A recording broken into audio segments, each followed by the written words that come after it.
Inserting the proportional symbol in Microsoft Word can be done quickly using a few different methods depending on whether you prefer keyboard shortcuts or menu navigations. So for this you need to click on the insert and click on the equation. An equation editor box will be open up. Type the \PROPTO and hit the spacebar. The word will instantly convert into the proportional symbol.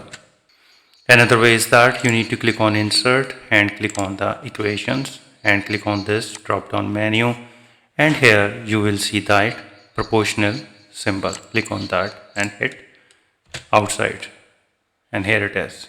Another way is that you need to hold the Alt key, and on the numeric side keypad you need to press 8, 7, 3 and release the Alt key. There is another way, you need to type 221D and press Alt+X altogether. So with these four methods you can easily insert proportional symbol in MS Word. If you think this video is helpful, please support my channel. Thanks for watching.